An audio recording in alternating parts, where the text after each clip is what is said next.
Yes बच्चों, हम लोग एटॉमिक स्ट्रक्चर पढ़ रहे थे। बच्चों क्या पढ़ रहे थे? एटॉमिक स्ट्रक्चर, है ना।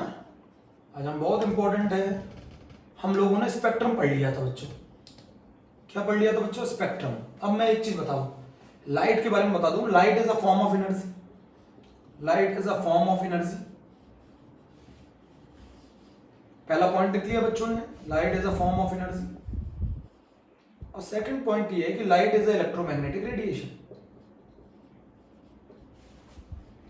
इलेक्ट्रोमैग्नेटिक रेडिएशन को इलेक्ट्रोमैग्नेटिक वेव भी बोलते हैं। अब बच्चों आज हम जो टॉपिक पढ़ने वाले हैं वो टॉपिक जो है हमारा वो इलेक्ट्रोमैग्नेटिक रेडिएशन है। सुन रहे हैं ना मेरे बच्चों? कौन सा टॉपिक पढ़ने वाले हैं? Electromagnetic radiation. तो इलेक्ट्रोमैग्नेटिक रेडिएशन क्या है? अगर कोई चार्ज पार्टिकल ऑसिलेट करता है या एक्सेलरेट करता है तो it produces electromagnetic radiation, means it produces electric and magnetic field, है ना। An accelerated charge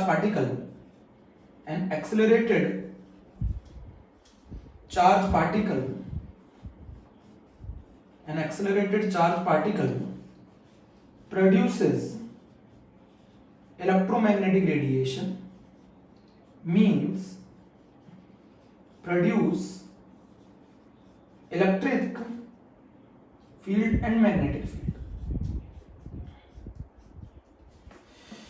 एक एक्सेलरेटेड चार्ज पार्टिकल है जो प्रोड्यूस करता है इलेक्ट्रोमैग्नेटिक रेडिएशन। बच्चों जब भी कोई चार्ज पार्टिकल बच्चों एक्सेलरेट करेगा, मान लो यहां से कोई चार्ज पार्टिकल एक्सेलरेट करेगा तो वो क्या जनरेट करेगा बच्चों? Electric and magnetic field.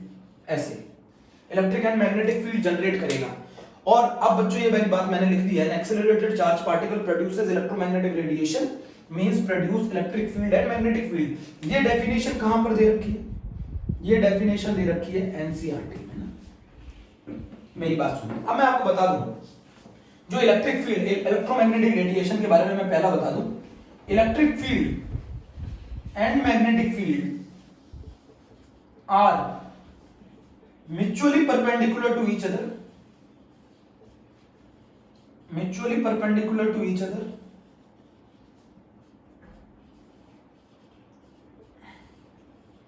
as well as perpendicular to the direction of propagation.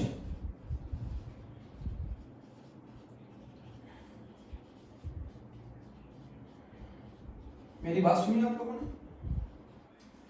Electric field and magnetic field एक दूसरे के परपेंडिकुलर होती है और जिस डायरेक्शन में ये प्रोपोगेट करती है उसके भी परपेंडिकुलर होती है। Electric field and magnetic field are mutually perpendicular to each other as well as perpendicular to the direction of propagation. बात समझ में आ गई? इलेक्ट्रिक फील्ड और मैग्नेटिक फील्ड एक दूसरे के परपेंडिकुलर होती है। अब बच्चों मेरी बात समझना, मेरे हाथ से देखना। ये प्लेन में इलेक्ट्रिक फील्ड है, इस प्लेन में मैग्नेटिक फील्ड है। इस प्लेन में एक्स वाई प्लेन में इलेक्ट्रिक फील्ड और इसके परपेंडिकुलर ही मैग्नेटिक फील्ड है। और ये जो डायरेक्शन है एक्स एक्सिस, इसमें ये दोनों चलती है और ये दोनों अपनी लगातार मूव करते वक्त अपना प्लेन चेंज करती है। जैसे कैसे? जैसे ही आगे मूव करेंगे ये ऐसे से प्लेन ऐसे हो जाएगा। ये बच्चों कैसे? ये इलेक्ट्रिक फील्ड जब ऐसे मूव करेगी तो ये ऐसे ऐसे ऐसे ऐसे ऐसे ये अपना प्लेन चेंज करती है। ऐसे थी, ऐसे ऐसे ऐसे ऐसे, और फिर ये इस तरीके से घूमती है, ऐसे ऐसे ऐसे ऐसे ऐसे ऐसे। नहीं समझे? ये इस तरीके से मूव करती है। Electric field and magnetic field जिस डायरेक्शन में प्रोपोगेट करती हैं उसके भी परपेंडिकुलर होती है एज वेल एज एक दूसरे के भी परपेंडिकुलर होती है। और ये जब ये मूव करती है तो अपना प्लेन चेंज करती है। जैसे ये इलेक्ट्रिक फील्ड है, ये अपना प्लेन ऐसे चेंज करेगी, फिर ऐसे। उसी तरीके से मैग्नेटिक फील्ड ऐसे थी, ये अपना प्लेन ऐसे ऐसे। समझे? तो ये इस तरीके से मूव करती है, इस तरीके से मूव करती है। ठीक है बच्चों, ये बात समझ में आई? Electric field and magnetic field are mutually perpendicular to each other as well as perpendicular to the direction of propagation. बच्चों ये ब्लू कलर से मैंने जो बना रखा है ये इलेक्ट्रिक फील्ड बना रखी है, रेड कलर से जो बता रखा है ये मैग्नेटिक फील्ड बना रखी है। बेटा ये मैंने जो बोर्ड के प्लेन में होगा, ये ना बोर्ड के प्लेन में जो होगी वो इलेक्ट्रिक फील्ड होगी और बोर्ड के अंदर बाहर जो फील्ड होगी वो मैग्नेटिक फील्ड होगी। ये बोर्ड का प्लेन है ना, इसमें तो इलेक्ट्रिक फील्ड होगी और इसके परपेंडिकुलर प्लेन में मैग्नेटिक फील्ड होगी। समझ गए? बोर्ड के अंदर, बोर्ड के बाहर, बोर्ड के अंदर, बोर्ड के बाहर। ठीक है? और ये जो एक्स एक्सिस है इस डायरेक्शन में ये इलेक्ट्रोमैग्नेटिक रेडिएशन प्रोपोगेट कर रही है, इस डायरेक्शन में इलेक्ट्रोमैग्नेटिक रेडिएशन मूव कर रही है। तो इलेक्ट्रिक फील्ड और मैग्नेटिक फील्ड एक दूसरे के परपेंडिकुलर है as well as direction of propagation के भी परपेंडिकुलर है। नोट कर लिया बच्चों? अब ये वेव क्या है बच्चों? ये वेव अब हम लोगों को पढ़ना है कैरेक्टरिस्टिक ऑफ अ वेव। बच्चों हम लोगों को पढ़ना है कैरेक्टरिस्टिक ऑफ अ वेव। क्या पढ़ना है बच्चों? Characteristics of wave. बच्चों कैरेक्टरिस्टिक्स ऑफ अ वेव पढ़नी है, मैं सुना ध्यान से बच्चों, कैरेक्टरिस्टिक्स ऑफ अ वेव पढ़नी है। अब वेव की जो सबसे पहली कैरेक्टरिस्टिक है बच्चों, अब वो है वेवलेंथ, वो है वेवलेंथ। बच्चों वेव की सबसे पहली जो कैरेक्टरिस्टिक है वो वेवलेंथ है, डिनोटेड बाय बच्चों लैम्डा। अब वेवलेंथ क्या है? अच्छा एक चीज बताओ, वेव क्या है? एनर्जी का मीडियम में प्रोपोगेट करने का तरीका है वेव। बच्चों मीडियम के अंदर एनर्जी का एक प्रोपोगेट करने का तरीका है। एनर्जी एक जगह से दूसरी जगह प्रोपोगेट करती है, वो in the form of wave भी करती है। तो मीडियम के अंदर एनर्जी का एक जगह से दूसरी जगह प्रोपोगेट करने का जो तरीका है वो वेव है। बोलो बच्चों, एनर्जी का मीडियम में प्रोपोगेट करने का जो तरीका है वो वेव है। मेरी बात सुनिए, एक तरीका वेव भी है। एनर्जी मीडियम में जो प्रोपोगेट करती है उसमें एक तरीका वेव भी है। अब ये वेवलेंथ क्या है मैं आपको बताता हूं। वेवलेंथ है एक कंप्लीट क्रस्ट और एक कंप्लीट ट्रफ तक का distance, the distance of a complete wave, the length of a complete wave. एक कंप्लीट वेव की लेंथ को भी हम वेवलेंथ बोलते हैं, the length of a complete wave, the length of a complete wave. मेरी बात सुनी, the length of a complete wave is called wavelength. एक कंप्लीट वेव की लेंथ, एक कंप्लीट वेव क्या होती है? जिसमें एक क्रस्ट हो एक ट्रफ हो। एक कंप्लीट वेव क्या होती है? जिसमें एक क्रस्ट हो एक ट्रफ हो। तो ओरिजिन से एक कंप्लीट वेव की जो लेंथ है उसको क्या बोला जाता है? वेवलेंथ बोला जाता है। एक और डेफिनेशन भी बोली जाती है। पहली बात इतनी क्लियर होगी, इतनी क्लियर होगी। Light is a form of energy, light is electromagnetic radiation और इलेक्ट्रोमैग्नेटिक वेव। इलेक्ट्रोमैग्नेटिक रेडिएशन क्या होती है? जब एक चार्ज पार्टिकल वो अपनी जगह पे अगर ऑसिलेट करता है, सही है, तो वो क्या प्रोड्यूस करता है? Electromagnetic radiation means it produces electric and magnetic field, and these electric and magnetic field are mutually perpendicular to each other as well as perpendicular to the direction of propagation. And what is the characteristic of a wave? And what is wave? wave क्या है? Energy का medium में एक तरीका है propagate करने का, ठीक है? एनर्जी का मीडियम में एक तरीका है प्रोपोगेट करने का। मेरे प्यारे बच्चों, आपने सुना, एनर्जी का मीडियम में एक तरीका है प्रोपोगेट करने का। अब जरा मेरी बात सुनो, आप इसको एक और तरीके से बोल सकते हैं। मान लीजिए बच्चों, बहुत सुनना, मैंने ये ओरिजिन है, इस पे एक पत्थर डाला पानी के अंदर, इस पॉइंट पर मैंने एक पत्थर डाला, क्या होगा? इससे यहां पर एनर्जी का डिस्टर्बेंस होगा। एनर्जी का डिस्टर्बेंस होगा तो एक ऊपर एनर्जी एक नीचे ऐसे ट्रेवल करेगी ना। मान लो मैंने यहां पर एक पत्थर डाला, यहां पर एनर्जी का डिस्टर्बेंस हुआ, यहां पर एक वेव बनेगी, एक क्रस्ट एनर्जी का लेवल बढ़ेगा, एक जगह लहर का लेवल घटेगा। ऐसे होता है ना, पानी का जो लेवल है वो एक तरफ बढ़ता है फिर घटता है। बोलो बच्चों, मैंने यहां पर ओरिजिन पे पत्थर डाला, एनर्जी का डिस्टर्बेंस हुआ, लहर, पानी की जो लहर है वो ऊपर गई फिर नीचे गई, ठीक है, पानी का लेवल बढ़ा फिर नीचे घटा। तो एक वेव बनाने में एनर्जी ने जितना डिस्टेंस ट्रेवल किया है उसको भी वेवलेंथ बोलते हैं। एक वेव को बनाने में एनर्जी ने जितना डिस्टेंस ट्रेवल किया है ओरिजिन से,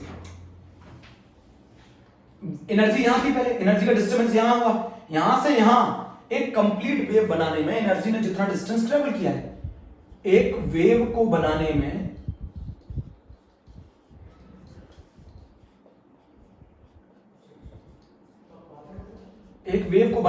एनर्जी जितना आगे बढ़ी है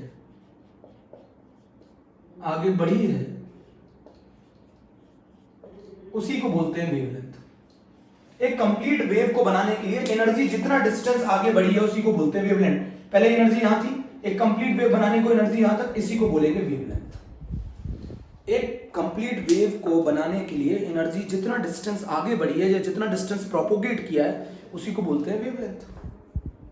तो वेव क्या है? वेव, अच्छा मैं आपसे ये पूछूं, वेवलेंथ हमें क्या बताती है? वेवलेंथ बताती है एनर्जी ने कितना डिस्टेंस प्रोपोगेट किया है, कितना डिस्टेंस आगे बढ़ी है। वेवलेंथ हमें ये बताती है कि एनर्जी कितना डिस्टेंस आगे बढ़ी है। बात समझ में आ गई? अच्छा, जो डेफिनेशन हम लोग पढ़कर आए हैं वो डेफिनेशन क्या है?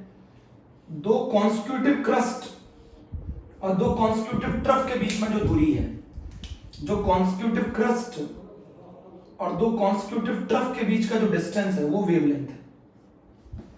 दो कॉन्स्टिट्यूटिव क्रस्ट, ये भी डेफिनेशन है, the distance between to 2 consecutive crust and trough is called wavelength. आप कह सकते हैं सिंपल वर्ड्स में, आप ये कह सकते हैं एनर्जी ने कितना डिस्टेंस ट्रेवल किया उसको वेवलेंथ बोलते हैं. एनर्जी ने कितना डिस्टेंस ट्रेवल किया उसको वेवलेंथ बोलते हैं. The distance between two consecutive crest and two consecutive trough is known as wavelength. तो length of a complete wave, तो बच्चों ये डिस्टेंस है, ये डिस्टेंस है, तो इसकी वेवलेंथ की यूनिट ऑफ वेवलेंथ, तो ये क्या होगी, या तो मीटर या सेंटीमीटर. अब मैं आपको बता दूं होता क्या है बच्चों, जो इलेक्ट्रोमैग्नेटिक वेव्स हैं वो काफी ज्यादा छोटी वेवलेंथ कंसिस्ट करती हैं. बच्चों ये पूरी डेफिनेशन हो गई. वेवलेंथ क्या है, लैम्डा से डिनोट किया जाता है. क्या है, the length of a complete wave, एक डेफिनेशन हो गई. ओरिजिन से एनर्जी ने जितना डिस्टेंस ट्रेवल किया एक वेव को बनाने में उसको कहते हैं वेवलेंथ. एक और डेफिनेशन है, the distance between two consecutive crest and trough is known as wavelength. Unit जो है वेवलेंथ की वो मीटर है या फिर सेंटीमीटर है. अब बच्चों मैं आपको ये बताना चाहता हूं, जो हमारी इलेक्ट्रोमैग्नेटिक रेडिएशन है बच्चों, जो इलेक्ट्रोमैग्नेटिक रेडिएशन है वो काफी छोटी वेवलेंथ कंसिस्ट करती है, काफी ज्यादा छोटी. इलेक्ट्रोमैग्नेटिक रेडिएशन या electromagnetic wave consist very short wavelength. Electromagnetic radiation और electromagnetic waves consist very short wavelength. तो इसीलिए इनकी जो वेवलेंथ है वो नैनोमीटर में नापी जाती है. 1 नैनोमीटर बराबर 10 की पावर -9 मीटर, या तो एंगस्ट्रॉम में नापी जाती है. 1 एंगस्ट्रॉम बराबर 10 की पावर -10 मीटर, या फिर पिकोमीटर में नापी जाती है कि 1 पिकोमीटर बराबर 10 की पावर -12 मीटर. तो एनर्जी ने कितना डिस्टेंस ट्रेवल किया एक वेव को बनाने में वो कहलाती है वेवलेंथ. इलेक्ट्रोमैग्नेटिक रेडिएशन काफी ज्यादा छोटी वेवलेंथ कंसिस्ट करती हैं, इसीलिए हम इनको मीटर में नाप, क्योंकि मीटर काफी बड़ी यूनिट है, सेंटीमीटर काफी बड़ी यूनिट है, इसीलिए हम इनकी वेवलेंथ को मेजर करते हैं किसमें, इसीलिए हम इनकी वेवलेंथ को मेजर करते हैं नैनोमीटर में, एंगस्ट्रॉम में और पिकोमीटर में. ये बात क्लियर हो गई होगी, ये बात क्लियर हो गई होगी. 1 नैनोमीटर बराबर 10 की पावर -9 मीटर, 1 एंगस्ट्रॉम बराबर 10 की पावर -10 मीटर, 1 पिकोमीटर बराबर 10 की पावर -12 मीटर. अब बच्चों आता है word frequency. Frequency of a wave क्या होता है? फ्रीक्वेंसी बच्चों, फ्रीक्वेंसी एक ग्रीक वर्ड से बताया जाता है. फ्रीक्वेंसी एक ग्रीक वर्ड न्यू से बताया जाता है. फ्रीक्वेंसी एक ग्रीक वर्ड न्यू से बताया जाता है. इसका मतलब होता है नंबर ऑफ वेव्स, किसी सोर्स से कितनी वेव्स पर सेकंड इमिट हो रही हैं उसी को बोला जाता है फ्रीक्वेंसी. किसी सोर्स से कितनी वेव्स पर सेकंड इमिट हो रही हैं उसको बोला जाता है फ्रीक्वेंसी. तो number of waves emitted per second,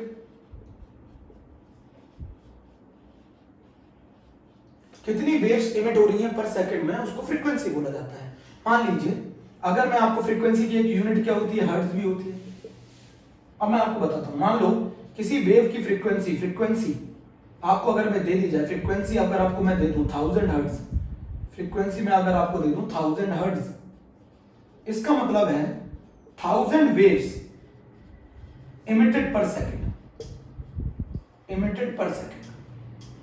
किसी गिवन पॉइंट से 1000 वेव्स पर सेकंड पास हो रही हैं, तो number of waves emitted per second is known as frequency. और अगर किसी की फ्रीक्वेंसी 1000 हर्ट्ज है तो इसका मतलब क्या है, इसका मतलब है कि 1000 वेव्स इमिट हो रही है पर सेकंड. एक और मान बताऊं एनसीईआरटी जो बताती है, मान लो ये एक वेव है, ठीक है बच्चों, इस पॉइंट से कितनी वेव्स पर सेकंड पास हुई यही फ्रीक्वेंसी बोली जाती है.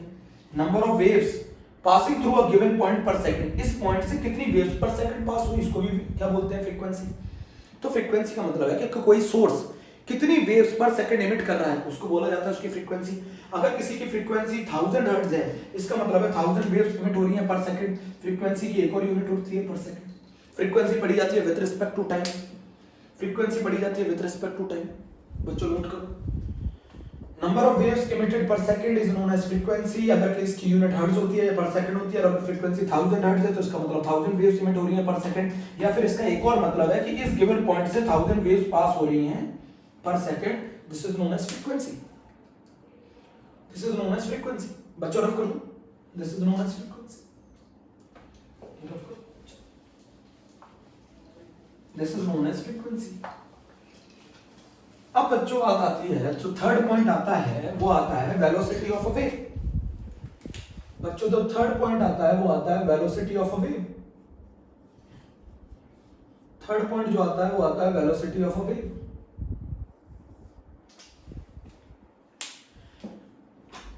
बोलो बच्चों, the velocity of a wave. और जो वेलोसिटी होती है किसी भी वेव की वो क्या होती है? बोलो, उसकी फ्रीक्वेंसी इनटू वेवलेंथ। वेलोसिटी क्या होती है? बोलो बच्चों, फ्रीक्वेंसी इनटू वेवलेंथ। वेलोसिटी क्या होती है? वेलोसिटी होती है फ्रीक्वेंसी इनटू वेवलेंथ। किसी भी वेव की वेलोसिटी क्या होती है? उसकी फ्रीक्वेंसी को उसकी वेव की लेंथ से मल्टीप्लाई कर दो। अब मैं आपको यहां पर एक इंपॉर्टेंट पॉइंट बताऊं, इलेक्ट्रोमैग्नेटिक रेडिएशन या electromagnetic wave move with the speed of light. Move with speed of light. जितनी भी इलेक्ट्रोमैग्नेटिक रेडिएशन है वो सारी स्पीड ऑफ लाइट से मूव करती है। Move with the speed of light. अब लाइट की स्पीड कितनी होती है? 3 × 10⁸ मीटर पर सेकंड। बच्चों अगर हम ये मीटर पर सेकंड में मेजर करते हैं तो लाइट की स्पीड कितनी होती है? 3 × 10⁸ मीटर पर सेकंड। और अगर हम इसको नैनोमीटर में मेजर करते हैं तो ये होती है 3 × 10⁻17 नैनोमीटर पर सेकंड। अगर आप ये वाला फॉर्मूला लगाएंगे तो जो वेवलेंथ आएगी वो डायरेक्ट नैनोमीटर में आएगी। ये क्वेश्चन नीट में पूछा गया है। और अगर आप ये वाला फॉर्मूला लगाते हैं तो इससे वेवलेंथ आएगी वो मीटर में आएगी, फिर उसको कन्वर्ट करोगे नैनोमीटर। अब बता दूं, सुनो मेरी बात, जो ये चीज है इलेक्ट्रोमैग्नेटिक, सारी इलेक्ट्रोमैग्नेटिक वेव चाहे उनकी वेवलेंथ ज्यादा हो या कम हो, दे all move with the speed of light. तो हम लिख सकते हैं फॉर इलेक्ट्रोमैग्नेटिक वेव हम ये लिख सकते हैं c इज जो वेलोसिटी है वो c के बराबर है न्यू इनटू लैम्डा। अब ये क्या है? सभी electromagnetic waves speed of light से मूव करती हैं, तो ये तो हो गया कांस्टेंट, तो c बराबर हो गया न्यू इनटू लैम्डा। अगर दो का प्रोडक्ट कांस्टेंट आ रहा है तो इसका मतलब है ये दोनों एक दूसरे के इनवर्सली प्रोपोर्शनल हैं, तो न्यू बराबर आ गया c अपॉन लैम्डा। इसका मतलब है जो न्यू है वो इनवर्सली प्रोपोर्शनल है वेवलेंथ की। अगर किसी इलेक्ट्रोमैग्नेटिक वेव की फ्रीक्वेंसी ज्यादा है तो उसकी वेवलेंथ कम होगी। कैसे? दो चीजों का प्रोडक्ट कांस्टेंट आ रहा है, दो चीजों का प्रोडक्ट कांस्टेंट आ रहा है। अगर मैं एक को बढ़ाऊंगा तो दूसरा अपने आप कम हो जाएगा, और अगर मैं एक को कम करूंगा तो दूसरा अपने आप बढ़ जाएगा, क्योंकि इन दोनों का प्रोडक्ट क्या आ रहा है बच्चों? कांस्टेंट आ रहा है। c स्पीड ऑफ लाइट है। सारी इलेक्ट्रोमैग्नेटिक रेडिएशन लाइट की स्पीड से मूव करती हैं। फ्रीक्वेंसी और वेवलेंथ का जो प्रोडक्ट है वो कांस्टेंट है, तो इसका मतलब ये दोनों एक दूसरे के इनवर्सली प्रोपोर्शनल हैं। तो इसका मतलब ये होगा कि अगर फ्रीक्वेंसी बढ़ेगी तो वेवलेंथ कम होगी, इसका मतलब है फ्रीक्वेंसी कम होगी तो वेवलेंथ बढ़ेगी। नोट कर लीजिए, फ्रीक्वेंसी बढ़ेगी तो वेवलेंथ कम होगी, और अगर वेवलेंथ बढ़ेगी तो फ्रीक्वेंसी कम होगी। मैं अब आपको यहां पे एक चीज बताना चाहता हूं।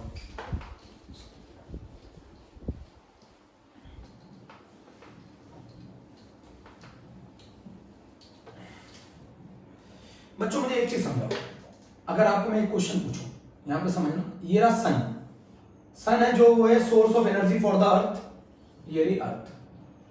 अब सन से अर्थ तक बहुत सारी इलेक्ट्रोमैग्नेटिक रेडिएशन ट्रैवल कर रही है। सन से अर्थ तक बहुत सारी इलेक्ट्रोमैग्नेटिक रेडिएशन आ रही है। Sun is the source of energy. Sun से अर्थ तक जो एनर्जी आ रही है वो in the form of electromagnetic radiation आ रही है। ज्यादा वेवलेंथ में भी आ रही है, कम वेवलेंथ में भी आ रही है, बहुत कम वेवलेंथ में भी आ रही है, बहुत ज्यादा वेवलेंथ में भी आ रही है, बहुत ज्यादा कम वेवलेंथ में भी आ रही है। तो आप मेरी बात समझो, सन से जो अर्थ तक इलेक्ट्रोमैग्नेटिक रेडिएशन आ रही है वो अलग अलग वेवलेंथ की आ रही है, अलग अलग फ्रीक्वेंसी की आ रही है। बट ये सारी इलेक्ट्रोमैग्नेटिक रेडिएशन में एक चीज कॉमन है, they all are of different wavelength, they all are of different wavelength and frequency। ये सारी अलग अलग वेवलेंथ की हैं, अलग अलग फ्रीक्वेंसी हैं, but they move with the speed of light।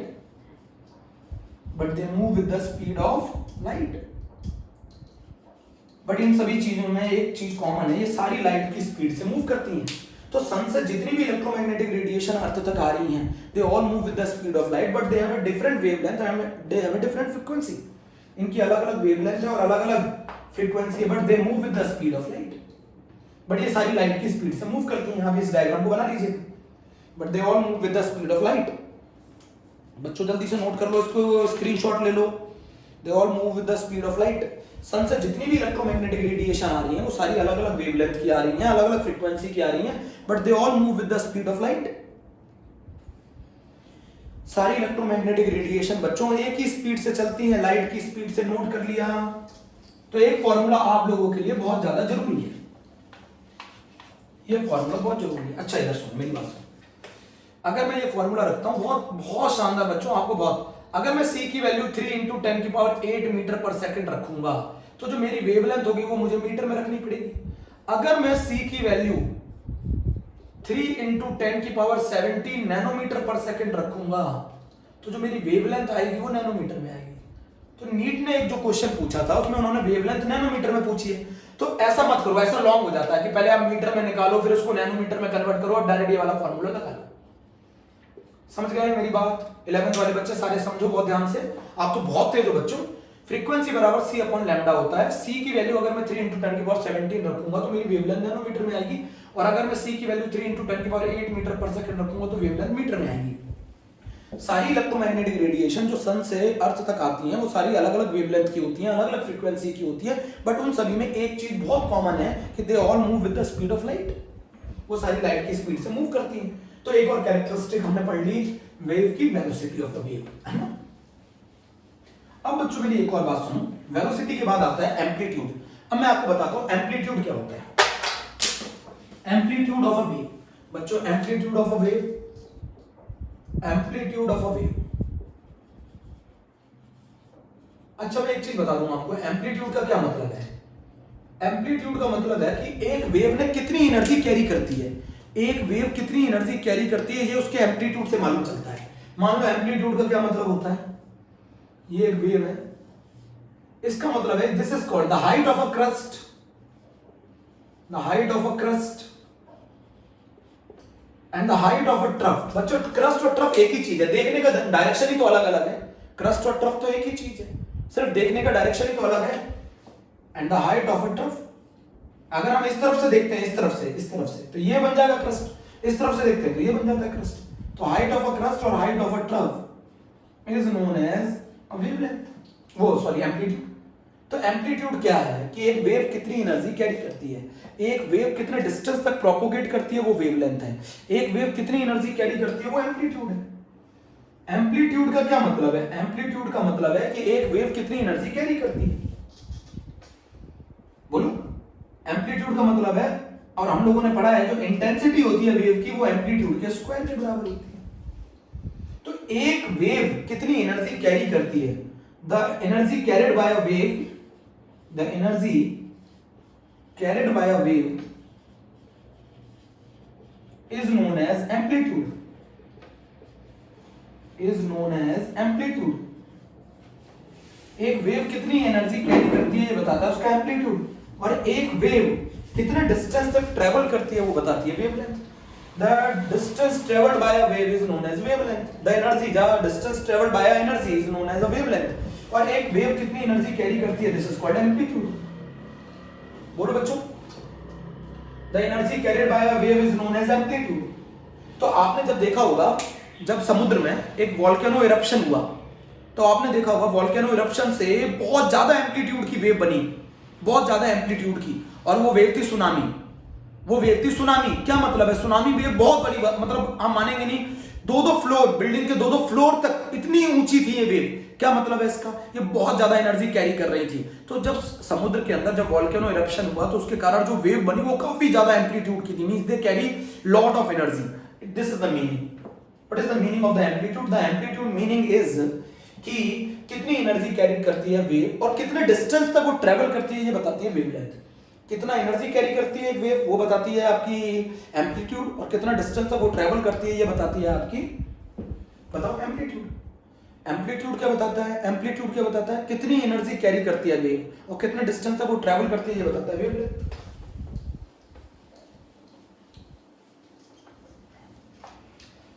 बच्चों एक और कंसेप्ट है इसका, और वो कंसेप्ट ये है कि what do you mean by wave number. Wave number बच्चों फ्रीक्वेंसी किसके रिस्पेक्ट में पढ़ी जाती है, टाइम के। वेव नंबर पढ़ा जाता है डिस्टेंस के। तो the number of waves per unit length, पर यूनिट लेंथ, पर यूनिट लेंथ में कितनी वेव्स बनती हैं। फॉर एग्जांपल पर यूनिट लेंथ, पर यूनिट, अब जैसे मान लो अगर मैं आपको वेवलेंथ दे दूं 0.5 सेंटीमीटर और मैं आपसे पूछूं वेव नंबर क्या होगा, तो इसका मतलब है 1 सेंटीमीटर में, 1 सेंटीमीटर यूनिट लेंथ में कितनी वेव बनेगी। तो एक वेव की लंबाई कितनी है 0.5 सेंटीमीटर और फिर एक और वेव की लंबाई कितनी है 0.5 सेंटीमीटर, तो कितनी वेव बनेगी पर सेंटीमीटर में, कितनी वेव बनेगी 0.5 सेंटीमीटर की, दो वेव बनेगी। भाई वेवलेंथ 0.5 सेंटीमीटर है तो 1 सेंटीमीटर के अंदर कितनी वेव बनेगी, 2 वेव बनेगी। तो वेव नंबर क्या हो गया, this is the reciprocal of the wavelength. अच्छा आप ऐसे भी निकाल सकते हैं, wave number is equals to, bar लगा दिया जाता है 1 अपॉन लैम्डा 1 अपॉन 0.5, तो ये आ गया 2। तो ऐसे समझ सकते हैं। क्या कहने का मतलब है, 1 सेंटीमीटर पर यूनिट लेंथ के अंदर कितनी वेव बनेगी, पर यूनिट लेंथ के अंदर कितनी वेव्स बनेंगी, उसी को बोला जाता है उसका wave number, the number of waves per unit length. बच्चों the number of waves per unit length, 1 centimetre length में कितनी वेव्स बनेंगी उसको बोला जाता है वेव नंबर। पर सेकंड कितनी वेव्स एमिटेड होंगी वो बोली जाती है फ्रीक्वेंसी। एम्पलीट्यूड बताता है कितनी एनर्जी कैरी करती है एक वेव और कितने डिस्टेंस तक वो एनर्जी ट्रेवल करती है वो बताती है वेवलेंथ। आप इन चीजों को समझिए। तो wave number is equal to 1 upon lambda. Wave number क्या है, कितनी वेव्स बनती है पर यूनिट लेंथ में। अगर मान लो वेवलेंथ कम है तो ज्यादा वेव्स बनेंगी पर यूनिट लेंथ में, अगर वेवलेंथ ज्यादा है तो कम वेव बनेंगी पर यूनिट लेंथ में। That's why the wave number is equal to 1 by lambda. Wave number is represented by nu bar. तो आप लोगों ने क्या पढ़ा, आप लोगों ने पढ़ा कि वेव नंबर क्या होता है बताओ, बराबर 1 अपॉन लैम्डा, सही है। फ्रीक्वेंसी क्या होती है बताओ, फ्रीक्वेंसी होती है c अपॉन लैम्डा। बोलो बच्चों, आपने आज ये दो मेन चीज पढ़ी, wave number is equal to 1 upon lambda, frequency बराबर c अपॉन लैम्डा। नोट कर लो बच्चों बहुत जल्दी से, बच्चों बहुत जल्दी से नोट कर लो। The number of waves per unit length is known as the wave number and the number of waves emitted per second is known as the frequency. The energy carried by a wave is known as the amplitude, सही है, और the distance traveled by the energy to form a complete wave is known as the wavelength. हाँ बच्चों सही है।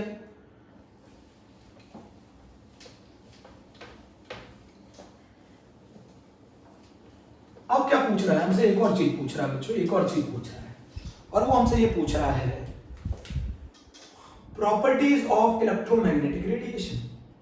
एक question आता है 2 नंबर में, स्कूल लेवल में 2 मार्क्स का एक क्वेश्चन आएगा, properties of electromagnetic radiation, properties of electromagnetic radiation. तो अभी आपको मैंने 2 चीजें सिखाई, मतलब सन से अर्थ तक जो भी एनर्जी आ रही है वो in the form of electromagnetic radiation आ रही है। बोलो, सन से अर्थ तक जो भी एनर्जी आ रही है in the form of electromagnetic radiation आ रही है। एनर्जी का मीडियम में प्रोपोगेट करने का एक तरीका है ये। दूसरा, जब कोई चार्ज पार्टिकल एक्सेलरेट करेगा या ऑसिलेट करेगा वो भी इलेक्ट्रोमैग्नेटिक रेडिएशन प्रोड्यूस करता है, इलेक्ट्रोमैग्नेटिक रेडिएशन। एनसीईआरटी पढ़ो सही से। अब हमसे पूछ रहा है कि प्रॉपर्टीज ऑफ इलेक्ट्रोमैग्नेटिक रेडिएशन क्या है। तो सबसे पहले, दे do not require any medium for propagation, they do not require any medium for propagation, they do not require any medium for propagation.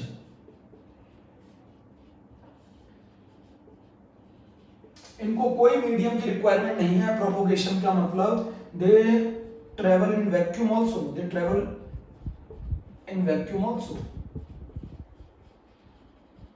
इसीलिए आप देखेंगे स्पेस में इलेक्ट्रोमैग्नेटिक रेडिएशन ट्रेवल करती है, बट साउंड वेव ट्रेवल नहीं करती, क्योंकि sound wave को एयर चाहिए होती है, वाटर वेव को वाटर चाहिए होता है, बट इलेक्ट्रोमैग्नेटिक रेडिएशन को कोई मीडियम नहीं चाहिए होता। That's why it can also travel in vacuum also. तो they do not require any medium for the propagation, इनको कोई मीडियम की रिक्वायरमेंट नहीं होती प्रोपोगेशन के लिए। They travel with the speed of light,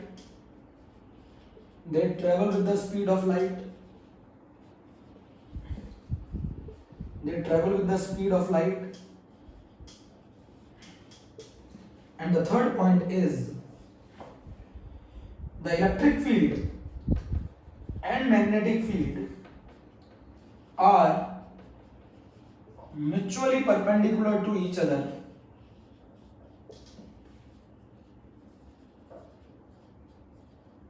as well as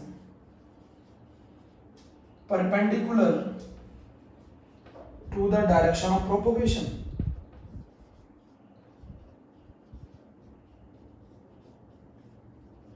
ये आपका ये क्वेश्चन तैयार हो गया। और आपने आज जो सबसे इंपॉर्टेंट फॉर्मूला इस चैप्टर के अंदर जो पढ़ा है वो पढ़ा है फ्रीक्वेंसी बराबर c अपॉन लैम्डा। दूसरा फॉर्मूला जो आपने पढ़ा है वो पढ़ा है वेव नंबर जो कि है 1 अपॉन लैम्डा। ये चीज आप आज के लिए नोट कर लो। सन से अर्थ तक जो भी एनर्जीज आती हैं वो in the form of electromagnetic radiation आती हैं। इन सभी की वेवलेंथ अलग अलग होती है, इन सभी की फ्रीक्वेंसी अलग अलग होती है, बट ये they all travel with the speed of light. दूसरा क्या है, चार्ज पार्टिकल जब एक्सेलरेट करता है या ऑसिलेट करता है तो वो इलेक्ट्रोमैग्नेटिक रेडिएशन प्रोड्यूस करता है। They do not require any medium for the propagation. They travel in vacuum. They travel with the speed of light. Electric field and magnetic field are mutually perpendicular to each other as well as perpendicular to the direction of propagation. And we all study the properties of the wave. बच्चों note कर लो जल्दी से फटाफट। अच्छा मैं एक question और पूछना चाह रहा हूं आपसे, एक क्वेश्चन और पूछना चाह रहा हूं।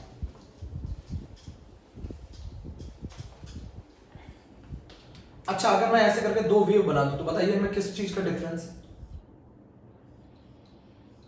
बोलो बच्चों, अगर मैं ऐसे करके दो वेव बना देता हूं तो बताइए इन दोनों में क्या डिफरेंस है? इन दोनों के एम्पलीट्यूड में डिफरेंस है। इसका एम्पलीट्यूड कम है, इसका एम्पलीट्यूड ज्यादा है, इसका एम्पलीट्यूड कम है, इसका एम्पलीट्यूड ज्यादा है। तो अगर मैं ऐसे करके दो वेव बना दूं तो इनके एम्पलीट्यूड में डिफरेंस है। तो एक वेव कितना डिस्टेंस तक, एक एनर्जी कितना डिस्टेंस तक प्रोपोगेट करती है वो बताती है वेवलेंथ। एक वेव कितनी एनर्जी कैरी करती है वो बताता है उसका एम्पलीट्यूड। कितनी वेव्स एमिट होती हैं पर सेकंड में वो बताती है फ्रीक्वेंसी। और कितनी वेव पर यूनिट लेंथ में फॉर्म होती हैं वो बताता है वेव नंबर। बच्चों यहां तक आप लोगों ने पढ़ लिया, नोट करा। आपको मैं बता दूं एम्पलीट्यूड डिफर करेगा ना, अगर मैं ऐसे करके बना दूं तो क्या डिफर करेगा? एम्पलीट्यूड डिफर करेगा। तो अगर मैं इलेक्ट्रोमैग्नेटिक रेडिएशन के बारे में लिख दूं, इलेक्ट्रोमैग्नेटिक रेडिएशन उनकी वेवलेंथ डिफरेंट होती है, उनकी वेवलेंथ डिफरेंट होती है, उनकी फ्रीक्वेंसी डिफरेंट होती है, but they all move with the speed of light. Speed उनकी सेम होती है, दे all move with the speed of light. That's all. इतना टॉपिक आपका बेसिक में हो गया। अगले टर्म पर हम इलेक्ट्रोमैग्नेटिक स्पेक्ट्रम पढ़ेंगे, फिर हम पढ़ेंगे कि वेव नेचर किस किस को एक्सप्लेन नहीं कर पाया। ठीक है बच्चों, तो आज से हम लोगों का चैप्टर चालू हो गया अच्छे से। आप इतना पहले अच्छे से पढ़ लीजिए। Okay, thank you.